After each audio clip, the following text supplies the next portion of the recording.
Hello everyone, this is Adicon Podfic back with another podfic. Today I will be doing Our Broken Repair Boy. This will be chapters 11 and 12 on fanfic.net. It's been a couple weeks since I've been back to this one, but we're back. All right, let's get started. Leo woke up in a pile of limbs. After a few seconds of squinting and shuffling around, he managed to poke his head out of the heap. Upon further inspection, he realized that he had fallen asleep on the couch during the movie night. Percy and Annabeth were closely intertwined, their legs tangled with each other. With a small ray of sun falling across their faces through the window, they seemed truly at peace together. But somehow, Leo had worked his way into the pile. Percy's arm was slung over his shoulder, and at some point, Annabeth had fallen onto his shoulder. It really got him thinking. Even though they were very obviously the best couple in camp, they had managed to make space for him, the repair boy. Maybe this time he wouldn't be the third wheel. Just as he thought this, Annabeth started to stir. Her steely gray eyes opened blearily. She shifted her head off Leo's shoulder, glancing around the room before she met Leo's eyes. "Hey," she said. "Hey," Leo replied. "Sleep well?" "Yeah," she said. "You?" "Not bad," Leo said, but he carefully tried to extract himself from the pile without waking Percy. "Oh, don't bother trying to not wake him up," Annabeth said. "He can never sleep for long with the sun in his face." Sure enough, it only took a few moments for Percy to wake up, squinting angrily at the sun. Someone tell Paul to turn on the frickin' sun, he muttered angrily. Annabeth chuckled lightly, running her fingers through his hair affectionately. "Time to get up, Seaweed Brain. We've got stuff to do today." "Right," he mumbled. "Stuff." He pulled himself out of the mess of people and stood up, stretching. "I'm going to go get changed," Percy said. "Meet you in the dining hall." With that, he left, leaving Annabeth and Leo alone in the room. Annabeth looked at Leo, as if she was making a decision. You good, Hermione?" Leo asked. "You look like you're trying to decide whether or not I murdered someone." Annabeth stood up. "Leo, I'm going to leave you alone for about 10 minutes, okay? This is your trial run. I think we can start getting you off suicide watch now. Is that okay with you?" Leo sat for a second, stunned. "Are you serious?" "Yeah," Annabeth said with a soft smile. "I'm trusting you, Chico de Fuego. Don't let me down." With that, she left the room. The slam of the door seemed to echo in the cabin as Leo sat in silence, on his own for the first time in weeks. The room seemed oddly eerie when there was nobody else there. The blade in the drawer seemed to call to him, practically begging him to take it and slice his wrist, but Annabeth was trusting him with this. Besides, he didn't need it. He had his friends, and he wouldn't be a third wheel anymore. This morning's events had confirmed it. But did he really know that? He hadn't thought he would be a third wheel with Jason and Piper either, had he? But it happened. And the friendships he had been building slowly started to crumble, and it would relieve the pain in his heart to feel the pain in his wrist, a temporary solution to a permanent problem. Leo stood up and crossed the room to the drawer. He took the blade out and walked to the bathroom. He stared at the blade in the middle of his palm for a second, watching as the light glinted off the edges, fighting his own mind internally. He made his decision. He picked up the blade. Just cut. He held it carefully in his hands. "You know you want to. Just do it." And he threw it into the toilet and pulled the chain. He watched as the blade disappeared in a swirl of water, gone forever. A surge of pride swelled up in him. Yes, it was a little battle to win, but a victory was a victory, and he would take it. Leo stepped in the dining room, still proud of himself from his earlier actions. Annabeth and Percy were already sitting down, and they gestured for him to sit near them, which he gladly did. "You okay?" Annabeth murmured as soon as he was close enough. "Yeah," Leo said, keeping his eyes down as he looked at his food. "I am. They're at my blade." "Are you serious?" Percy asked. "Leo, that's great." Leo allowed himself a small chuckle, small but genuine. "Yeah, I guess it is." "So, any plans for today?" Jason asked the group. Everyone glanced at each other, silently confirming what they already knew. "No, none," Percy said. "We could just stay in our cabins and not do anything today." "That sounds heavenly," Hazel said. She stood up. "I'm going to go get started on that." She kissed the top of Frank's head, who was still sitting down, and exited the room. "I think I'm going to go do the same," Frank agreed and followed his girlfriend. Everyone mumbled their excuses to leave until eventually only Leo, Percy, and Annabeth were left. Percy cleared his throat. "Should we go?" "Sure," Annabeth said. They stood up and left the room, walking in silence. What are you guys gonna do today?" Leo asked. They both shrugged. "No clue," Percy said, seaweed brain style. "You?" "Probably just gonna sleep, to be honest," Leo said. "Will one of you guys be staying with me?" Percy and Annabeth glanced at each other, having a silent conversation with their eyes. It was only a few seconds before Percy turned back to Leo. "You can be alone for the day, but we'll check your wrist later, okay?" "Deal," Leo said eagerly. As appreciative as he was of Percy and Annabeth, he had been longing for some alone time. "See you later, then," Annabeth said, and they parted ways. Leo opened the door to his cabin and made his way straight to his bed. He climbed in, fully clothed, on top of the covers, and fell asleep just as soon as he closed his eyes, the slight rocking of the ship lulling him into a dreamless sleep. Bang! Leo was jolted awake by a loud thud, and the ship jerked sideways, very suddenly, very violently. He leapt out of bed, glancing wildly around the room as he figured out what the Hades was going on. He searched his brain for an explanation, his mind being dragged down by the fog of sleep. Bang! The ship jerked again, and Leo was thrown into a wall. Suddenly, everything clicked into place, and Leo couldn't understand how he didn't realize it before. They were being attacked. This realization made him freeze for a fraction of a second before he sprinted out of the cabin, adjusting his tool belt and picking up a knife as he ran. In the corridor, he was met with Piper doing similar preparations. "What's going on?" she managed, out of breath from running from her cabin to Leo's. "Who's attacking us?" "Don't know," Leo yelled back. "Let's just get to the deck and see." So they did. Sprinting together just like old times, they ran through the ship, bursting out onto the deck at exactly the same time.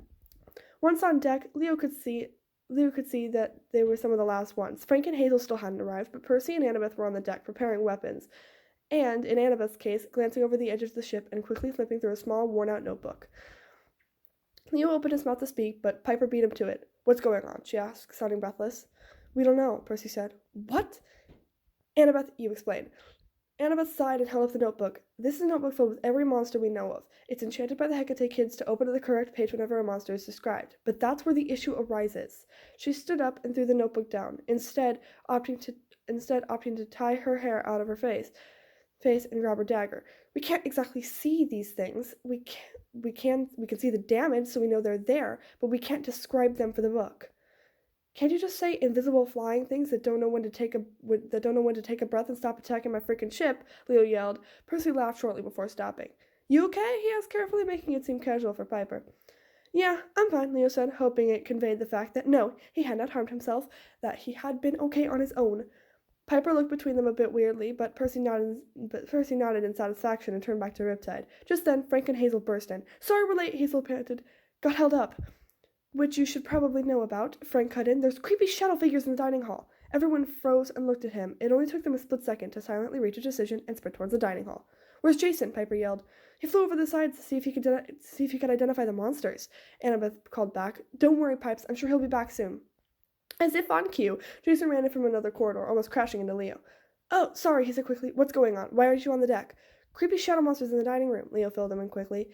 Jason nodded slowly. "Got it." They reached the dining hall and burst into it, pulling up short as soon as they did. "Holy shit," Percy said, staring at the monsters. They were humanoid and dark, made of shadows, like Frank had said. The edges of their outline was blurry, shifting constantly as if they were glitching. Scariest of all, they had glowing red eyes, like small specks in the darkness, and every single pair of those eyes was directed at the seven. "Looks like a paralysis demon," Leo said, reaching for some humor to lighten the mood. Frank scowled, as if he was going to scold him for the comment, but before he could, Hazel laughed lightly. "Well, that's pretty accurate." In unison, the shadows started walking towards the seven, who jumped into battle positions, but they stopped about 2 meters in front of them, standing there as if there was an invisible barrier which they couldn't cross. One of them, which seemed to be the leader, stepped up. Rather, all the others backed off a little. It seemed like they couldn't come closer. The leader then did something that Leo could only describe as opening its mouth.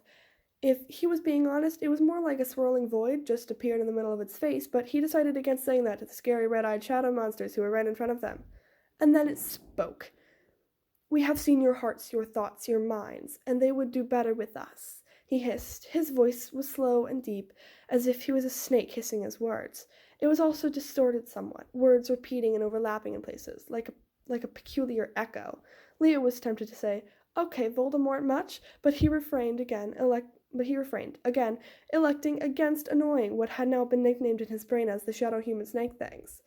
"What are you?" Jason asked, his voice loud and assertive. "Jason Grace," the monsters all hissed in unison. It was eerie the way their voices mixed and overlapped. "You lead, but you truly just want to be with your sister again." Jason frowned. "Huh?" "Gone forever, taken away by the hunt," the shadows said. "Okay, these things are starting to weird me out," Jason said. "I think they can see our memories," Annabeth replied, "targeting things we dislike or aren't proud of." "Well, that's just fabulous," Frank muttered. Leo tried to disappear in the back of the group. The shadows turned on Frank. "Frank Zhang," they hissed. "Hated by your grandmother, claimed by Mars instead of Apollo." Frank flushed. "My grandmother didn't hate me," he said. His voice was firm despite the color flooding into his face. "We all have things we aren't proud of," the shadows growled, "particularly our resident repair boy, the abandoned medic." Leo blanched. "Whoa, how did I get pulled into this?" Hated by his family, haunted by ghosts, they howled. Leo, Piper said, not once taking her eyes off the creatures. What are they talking about? No clue, Leo fibbed. The shadows made a strange screeching sound which seemed to jump from high to low, loud to quiet, scratching nails on a chalkboard. It took Leo a second to realize that they were laughing. He lies, they screeched, abandoned, despairing, missing them all. Leo tightened his grip on the hilt of his knife, the rest of the 7 glancing around confused, but also kept strong holds on their weapons.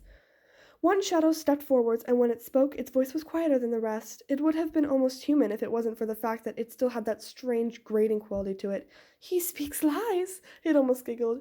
Take him out of the demigod world, and what is he? Leo smirked.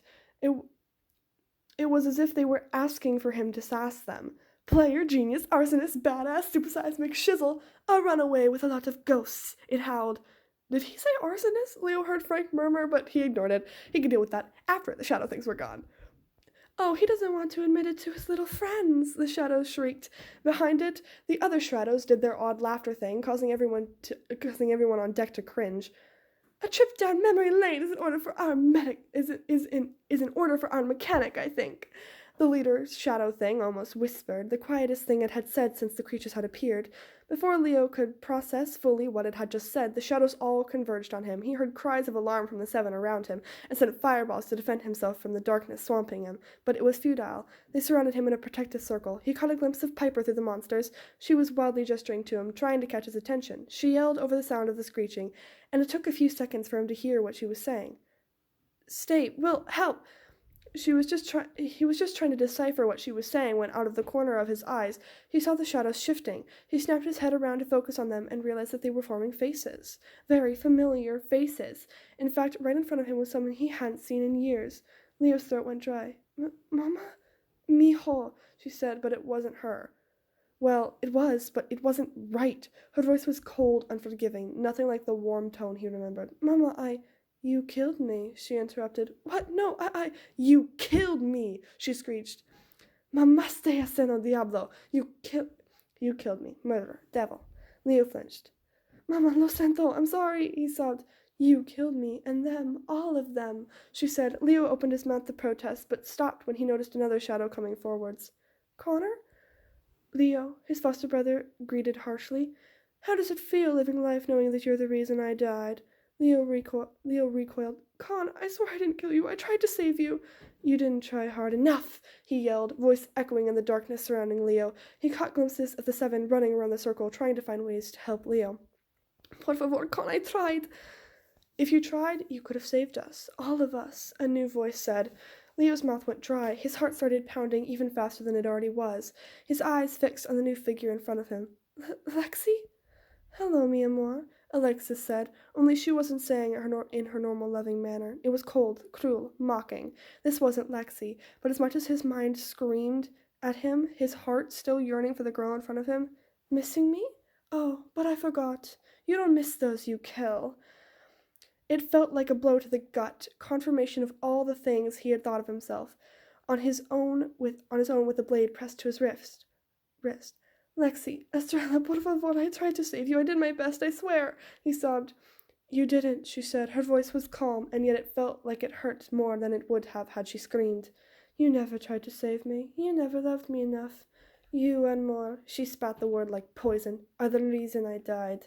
Upon hearing these words, something inside Leo snapped, and he couldn't hold the mask together anymore, and he let it all out. That was chapter 11. Now we're going to chapter 12. Piper was having a good day before the ship was attacked by a bunch of sleep paralysis demons. She had been making the most of the day off, just relaxing in her room and having fun for the first time in a while. She had done some drawing, some writing, she had even hung out with Hazel for a bit, and then she had been in her bed, just thinking about stuff, like her relationship with Jason. It felt a little weird because she knew she loved him, but did she really know him? The memories together had been fabricated, and sure, they got along really well, and he was sweet and caring and kind, but their relationship was built on lies. As a daughter of Aphrodite, Piper knew better than anyone else on the ship that a good relationship was built on truth, friendship, and trust. Take Percy and Annabeth, for example. They had been best friends for years before they started dating, and this had built up their trust in each other. Now, they loved each other so much that Piper knew that either one of them would be willing to go through Tartarus again if it meant saving the other. But she and Jason didn't really have that. Well, they did, and she loved him, but the memories, everything she had fallen in love with, it was all fake, fabricated by the mist. So what did that mean for the two of them? Before Piper could think about this more, there was a sharp jolt which knocked her out of her bed and onto the floor. She lay there for a second, winded, before forcing herself to stand up, grab her knife, and sprint out of the room. There was another sudden jerk, slamming her into the wall. Piper cried out in pain as her shoulder collided with the wood, but as a quick examination told her that she wasn't too badly injured, so she kept running. On the way up to the deck, she met Leo, also repairing his weapons. "What's going on?" she called over the chaos. "Who's attacking us?" "Don't know," Leo yelled back. "Let's just get to the deck and see." That sounded like a reasonable solution, so Piper and Leo ran side by side up to the deck. Piper was suddenly hit with a fierce wave of nostalgia, remembering how she and Leo used to run from Coach Hedge after pranking him in the wilderness school. She felt a harsh pang of guilt as she realized that she hadn't been spending much time with Leo, but dismissed it. Leo spent too much time around machines to notice, right? And besides, she could always hang out with him later. It wasn't a big deal. They burst on the deck at exactly the same time. "What's going on?" Piper asked breathlessly. "We don't know," Percy answered. "What?" Percy told Annabeth to explain, but she summarized quickly that the notebook she was holding held a list of all the monsters, and she couldn't figure out what type these were. "Can you just say invisible flying things that don't know when to take a break and stop attacking my frickin' ship?" Leo yelled in annoyance. Percy let out a small chuckle before stopping and looking at Leo strangely. "You okay?" he asked casually. Piper scrunched her eyebrows in confusion. Was Leo's mood really that important right now? No, there was something else behind this. Oh well, she would find out later. Piper missed his answer, but Frank and Leo sprinted out on the deck mere moments later, distracting her from the odd interaction. "Sorry we're late," Hazel apologized. "Got held up." "Which you should probably know about," Frank interrupted. "There's creepy shadow figures in the dining hall." Everyone froze before sprinting below deck. Suddenly a thought occurred to her. "Where's Jason?" "He flew over the side to see if he could identify the monsters," Annabeth informed her. "Don't worry, Pipes. I'm sure he'll come back soon." Just as she said this, Jason ran in, crashing into Leo. Piper's relief that her boyfriend was okay caused her to miss the next few words exchanged between them, but then they reached the dining hall, and Piper's heart froze in her chest. They looked like creatures taken directly from her nightmares, blurry, humanoid, dark, as if even touching them would cause her to fall into the void. In place of their eyes, they had two glowing dots, which Piper was certain would haunt her dreams for days. Piper stared at them, horrified yet also transfixed. With the way the edges of the figures danced and overlapped, she was snapped out of her trance when the monster she was staring at started moving towards her, and she instinctively raised her weapon. Around her, she sensed the rest of the group also jumping into defensive positions, but she decided not to risk glancing at them. However, these preparations turned out to be unnecessary, as the monster stopped approximately 2 meters from the seven, save for one, which was a little ahead of the others. It seemed to be the leader because all the other creatures were facing it slightly, and then it spoke. "We have seen your hearts, your thoughts, your minds, and they would do better with us," it hissed. Just the sound of its voice made Piper want to scratch her ears off. It sounded like someone was scraping metal against a blackboard, as well as being glitchy and distorted. It made Piper cringe. Jason took charge. "What are you?" "Jason Grace," all the monsters announced in unison. "You lead, but you truly just want to see your sister again." Jason blanched. "Huh?" "Gone forever, taken away by the hunt," they groaned. "Okay, these things are really starting to weird me out," Jason said uneasily. "I think they can see our memories," Annabeth replied, "targeting things we dislike or aren't proud of." Dread filled Piper's bones. No, those were her private memories and thoughts. She discreetly curled in a little on herself and prayed to her mother that they wouldn't target her. The shadows turned to Frank, who backed away ever so slightly. "Frank Jean," they hissed. "Hated by his grandmother, claimed by Mars instead of Apollo." Frank flushed. "My grandmother didn't hate me." "Well, we all have things we aren't proud of," the monsters growled, "particularly our resident repair boy here, the abandoned mechanic." Leo blinked. "Hold up, how did I get pulled into this?" "Hated by his family, haunted by ghosts," they howled in their strange, scraping voice. Piper glanced at Leo, concerned. She remembered something about his aunt hating him. Rosie? No, Rosa. But he hadn't told her anything about any ghosts. Hades, she couldn't even remember why his Aunt Rosa had hated him so much. Leo's jaw was set firmly, and his eyes were hard. It wasn't a look Piper had ever seen before on Leo's face, and it wasn't one she liked. Noticing his grip on his knife tighten, she deemed it suitable to do the same herself, and she raised her knife ever so slightly. "Leo," she said, unable to contain her curiosity, "what are they talking about?" "No clue," Leo answered, but that was a lie, and they both knew it. Out of the corner of her eye, she saw Percy and Annabeth exchange concerned glances. She wondered if they knew anything, but decided it would be best not to draw attention to herself right now. Her thought process was cut off by a horrible screeching sound from the creatures, causing her to clap her hands over her ears in a futile attempt to protect them. It was somehow high and low, loud and quiet, screaming and whispering all at once. After a few seconds of this, Piper was stuck with the horrible realization that this awful sound was them laughing. He lies, they screeched, abandoned, despaired, missing them all. Piper glanced at Jason, who shrugged. A desperate look at Hazel gave her the same result, and Piper turned back to the scene in front of her before anything really bad could happen. He speaks lies, one shadow laughed. Take him out of the demigod world, and what is he? Leo smirked, seeming like his own self for a second. Player, genius, arsonist, badass, supersized McShizzle. A runaway with a lot of ghosts, the shadow shrieked. Piper did a double take. Had he said arsonist? Behind her she heard Frank having the same realization and vocalizing it to Hazel. Oh, he doesn't want to admit it to his little friends, the shadow mocked. Piper felt a sharp stab of hatred. For some reason, the comment about little friends made her feel oddly offended. A trip down memory lane is in order for our mechanic, I think, the leader shadow monster said, quieter than any of the others. And before Piper could think, the shadows swarmed Leo, surrounding him. Cries of shock and alarm erupted from the crew as they instinctively rushed forward to help him. But Percy and Annabeth held them back, calling to them to just wait and look at the creatures. So Piper did. She was shocked at what she saw. The shadows weren't shadows anymore. Oh, sure, you could still see the outline of them, but now they were transparent, allowing the demigods trapped on the outside of the circle to see the one demigod on the inside.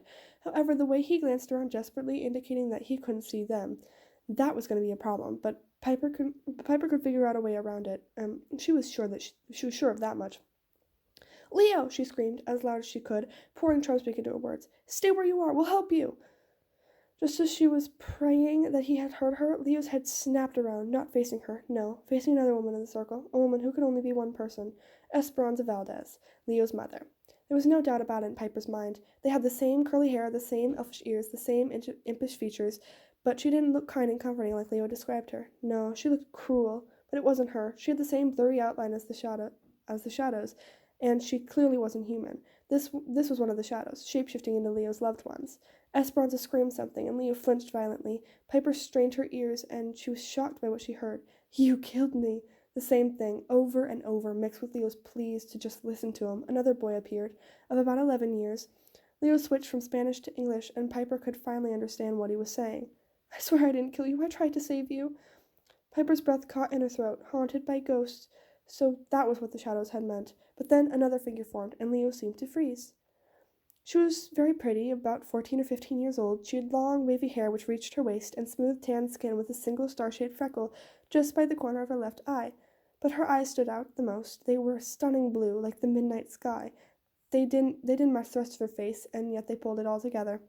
Leo croaked out a single word. Lexi? Piper didn't recognize the name, but she had clearly been someone very important to Leo based on his reaction. Something caught her eye. Behind her, Percy and Annabeth were talking urgently in hushed tones, and somehow Piper figured it out. What do you two know? The pair glanced up at her sharply, and everyone else looked on in confusion. You know something important. About this girl, Lexi, or whatever her name is. Tell us, Piper pleaded. It could be important. Annabeth and Percy exchanged a skeptical glance before Annabeth spoke. Her name is Alexis. That's all we can tell you right now. Leo will tell you the rest on his own if he wants to. Alexis? Jason interrupted. Isn't she the one girl that Leo knew mentioned? Maya? Leo said she died of natural causes. He lied, Percy said bluntly.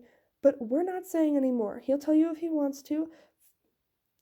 For us to tell you would be an invasion of his privacy.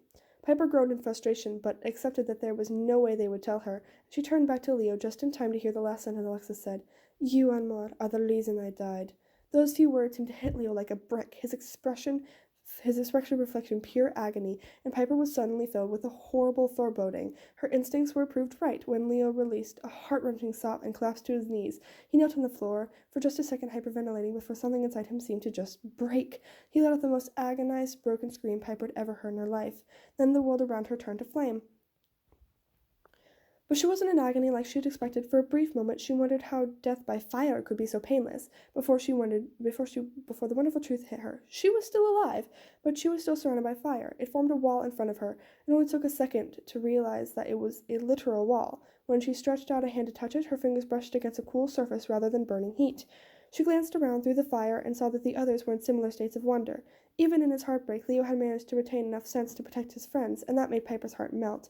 But something else caught her eye, jolting her out of her appreciation for her best friend and into a trance of both fear and wonder. The shadows were not really shadows anymore. Leo's fire was consuming them as she watched, demolishing the dark and filling them with light. They tried in vain to flee, but the tendrils of fire wrapped around them, dragging them towards Leo and burning them up. When she focused, Piper saw that Leo was still on his knees, tears pouring down his face almost as fast as the fire was pouring out of every inch of his body. Her heart ached for him, but she was trapped within her fiery cage. The shadows were finally cocooned in golden flames, and they started to burn up, getting brighter and brighter until Piper couldn't handle it anymore. She closed her eyes just in time, it seemed. The burning orange against her eyelids intensified very suddenly before dying down within a second. Cautiously, warily, Piper opened her eyes. The fire was gone, the shadows dispelled into nothingness. All that remained of them was a faint shimmer of gold dust in the air, floating down to the wooden floor. This brought Piper's attention to Leo. He was laying on the floor, still smoking slightly. His clothes were singed, but thankfully not fully burnt. His eyes were closed, and he was not moving at all. Piper rushed to his side, as did the rest of the seven. "We need to get him to the infirmary," Frank said. "I'll take him." With that, he scooped up the tiny Latino and carried him off in the direction of the infirmary. The rest of the seven sat there in silence, overwhelmed by the events of what had only been the last few minutes, but felt like hours. "Holy shit," Jason muttered. This seemed to snap all of them out of their haze, and they jumped up all at once, sprinting to catch up with Frank as he walked out of the room. And that was chapters 11 and 12 of Our Broken Repair Boy. I will be back next week with probably I'll be home with frayed feathers. Probably. Anyway, good night.